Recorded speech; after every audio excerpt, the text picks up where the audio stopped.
seperti kasus nih Pak Budiman Sujatmiko.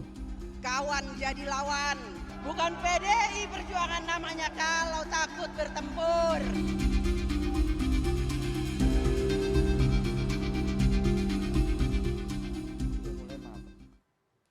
Terima kasih Anda masih bersama kami di Political Show dan kita akan langsung bergabung dengan teman-teman dari Senat Fakultas Hukum Universitas Muhammadiyah Malang. Sudah ada Agung dan juga Rizky ya. Agung silakan dan juga Rizky mengomentari apakah kemudian dukungan Budiman Sujatmiko kepada Prabowo Subianto ini bentuk idealisme seorang aktivis atau pragmatisme seorang aktivis Anda lihat?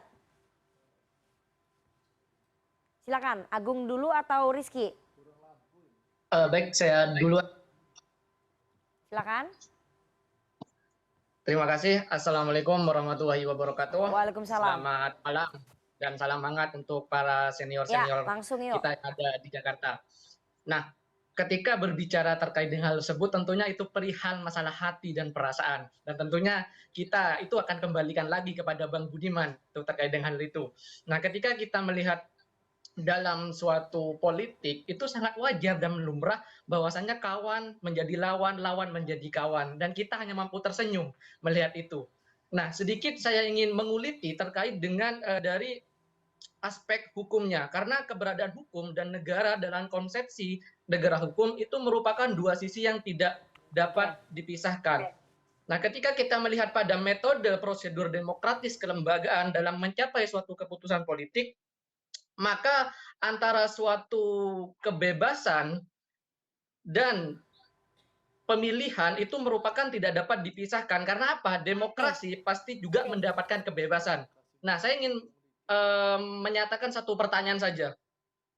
Apakah kebebasan seorang warga negara ketika dirinya mengikrarkan untuk bergabung menjadi salah satu anggota partai politik, apakah kebebasannya dalam menentukan calon pemimpin akan juga terbatasi? Nah, itu saja pertanyaan saya, Mbak. Oke, satu lagi. Terima kasih. Agung?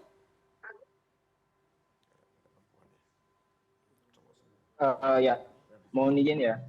Terima kasih Mbak Rifana atas kesempatan yang diberikan. Sebelumnya perkenalkan, nama saya Muhammad Agung dan sini saya selaku Ketua Umum Senat Mahasiswa Fakultas Hukum Universitas Muhammadiyah Malang. Mungkin kalau terkait tanggapan saya sebagai mahasiswa sudah diwakilkan oleh teman saya barusan. Mungkin kalau dari saya hanya ingin mengajukan pertanyaan langsung kepada Bapak Budiman Sujatmiko ya. Karena berdasarkan argumen Bapak dalam wawancara media massa beberapa waktu lalu, Bapak di situ menyatakan bahwa ada kebutuhan yang lebih besar yang telah dimulai Pak Jokowi dan menurut Bapak hanya bisa dilanjutkan oleh Pak Prabowo. Karena Bapak rasa hanya tipe kepemimpinan strategis yang dimiliki Pak Prabowo yang dapat melanjutkan kebutuhan tersebut.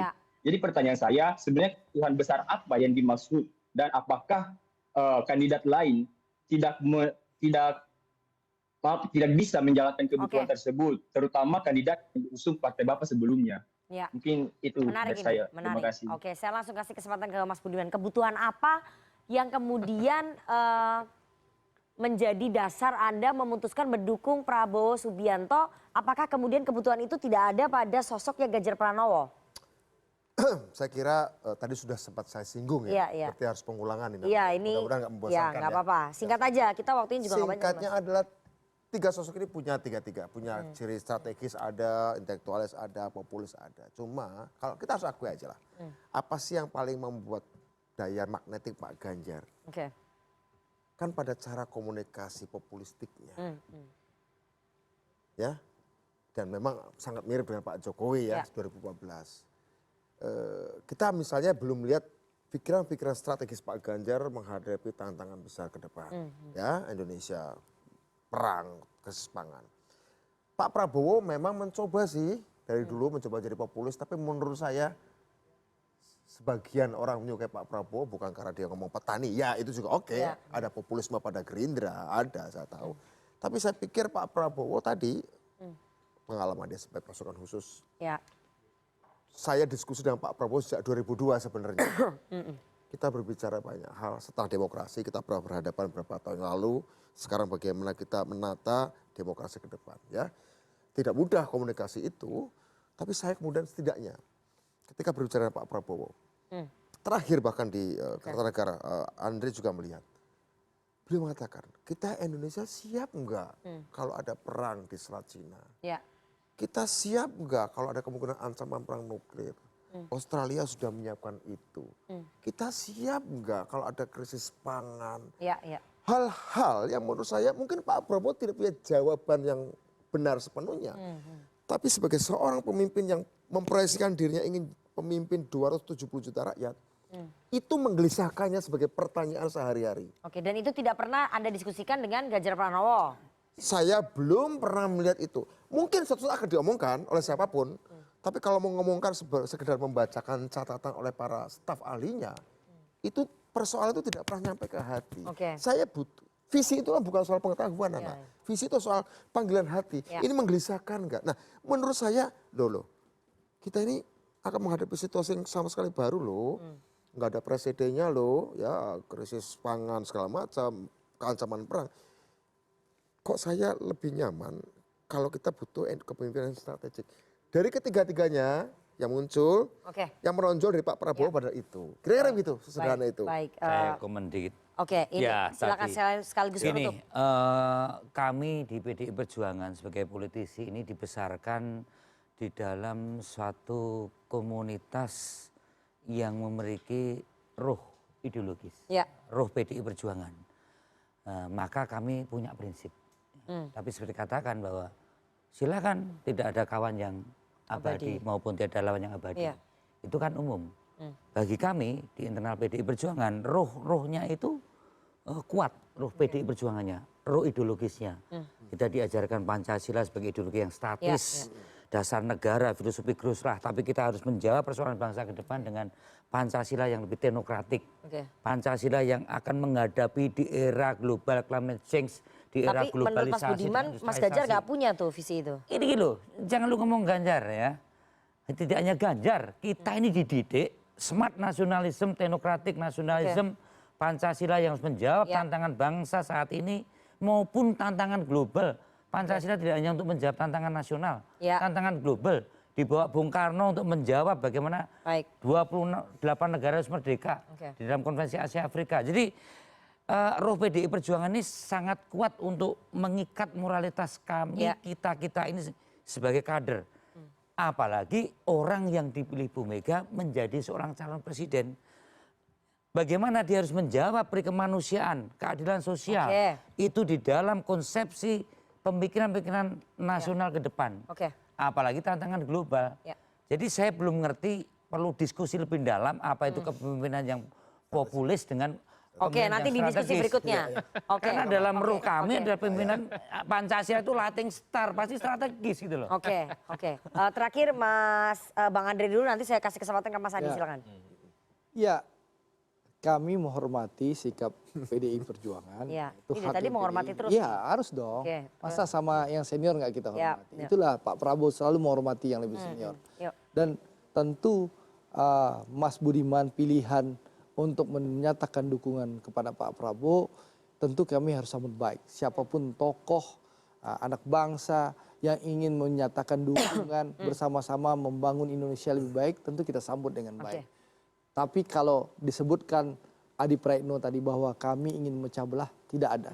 Yang ada Pak Prabowo ingin merangkul. Ini kenakalan Mas Adi. Ingin merangkul, ingin mempersatukan. Itulah Prabowo Subianto. Makanya Pandan Golkar mau bergabung dalam koalisi kebangkitan Indonesia Raya. Mas Adi 1 menit, menurut Anda dampak elektoralnya dengan Budiman Sujatmiko bergabung mendukung Prabowo Subianto seperti apa? Kalau ditanya sekarang nggak ada dampak apapun. Justru kan Prabowo dalam skenario 3 capres kalah itu. Justru ketika Golkar ada PAN di situ dan Budiman juga dipecat gitu loh Rifana. Tapi kan saya tidak ingin mensimplifikasi persoalan itu. Bahwa persoalan Pilpres adalah persoalan bagaimana sang figur itu bisa menyihir pemilih untuk datang ke TPS.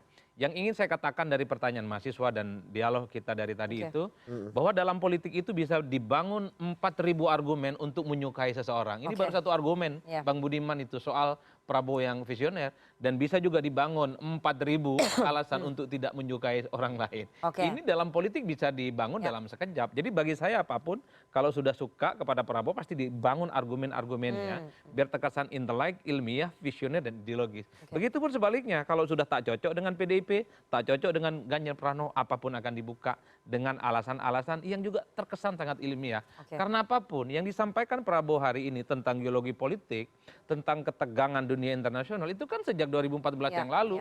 Nggak laku itu dagangan politiknya. Cuman karena ada Ukraina dan Rusia ini perang-perangan, ada ketegangan di Cina Laut Selatan, kemudian ada kemungkinan tentang Korea yang kemudian lagi memanas, maka dagangan politik ini kemudian menjadi laku. Jadi ini menurut saya. Itu bukan dagangan politik, tapi itu geopolitik dunia yang harus kita perhatikan. Jangan sampai, dulu Pak Prabowo ingat benar, bercerita sama kami. Kita waktunya udah habis nih Bang. 30 detik. Senior-senior sudah bilang, negara kita aman.